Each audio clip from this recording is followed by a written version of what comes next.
The Dodgers acquired left-handed pitcher Scott Alexander from the Royals and utility man Jake Peter from the White Sox in a three-team deal that saw them deal away Luis Avilan to the White Sox, who also got Joakim Soria and cash from both the Dodgers and Royals, as well as Trevor Oakes and Eric Mejia to the Royals.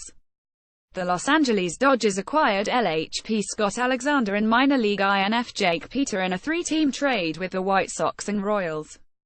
Los Angeles Dodgers, January 5, 2018. In the trade, the White Sox received LHP Luis Avilan, RHP Joakim Soria and cash considerations, while the Royals received INF Eric Mejia and RHP Trevor Oakes. Los Angeles Dodgers, January 5, 2018. Nobody would blame you if you admitted to having no idea who the heck the Dodgers got in this trade, but this actually works out fine. Scott Alexander is a left-handed reliever entering his age 28 that throws a sinker at 93 to 94 miles per hour, and that's about it.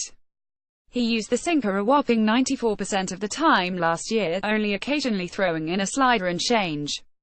Despite being a one-pitch wonder, Alexander posted a 2.48 ERA and 3.23 FIP last year in 69 innings, but he also had a below-average strikeout rate at 20.9% and walk rate at 9.9%.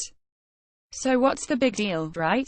Well, a whopping 74% of balls put in play against him were grounders and only 11% were hit in the air. While there's much more to be said about this deal, Scott Alexander is a vastly underappreciated RPM asset. 3.44 present talent level, 56th best among RP. Immediately projects as their second best RP, beneath Jansen and above Cingrani.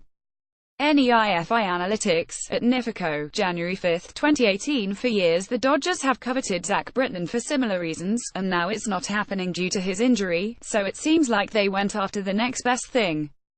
Additionally, the Dodgers do have a good track record of making tweaks to relievers with arm talent to help them find another gear. Plus, Alexander doesn't become a free agent until 2023. Jake Peter is a 24-year-old that split time between AA and AAA last year. He slashed a solid but unspectacular .279, .344, .417, .761 in 561 plate appearances, striking out 124 times and walking 41 times.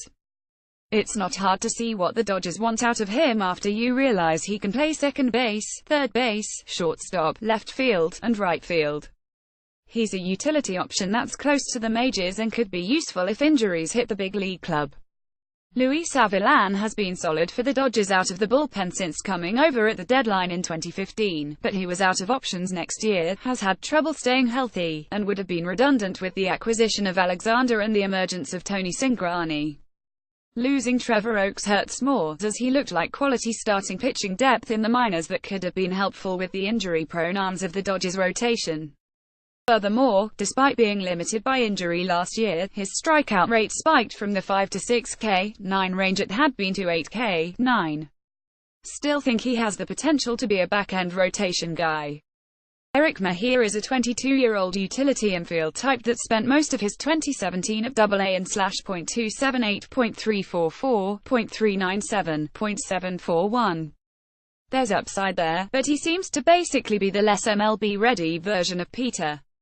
In terms of money, there isn't much of an impact since Alexander makes the minimum, and the Dodgers sent $2 million to the White Sox, likely to cover Avilan's arbitration salary. As such, this trade is basically about Alexander, who the Dodgers are clearly high on as a left-handed ground ball machine out of the bullpen. That rendered Avilan the odd man out, led to an exchange of utility infielders, and cost the Dodgers starting pitching depth. Realistically though, Oakes was likely to never get a run in the Dodgers rotation, but he'll probably get that shot with the Royals. And if Alexander pitches like he did last year, I doubt there will be complaints from the Dodgers side of things.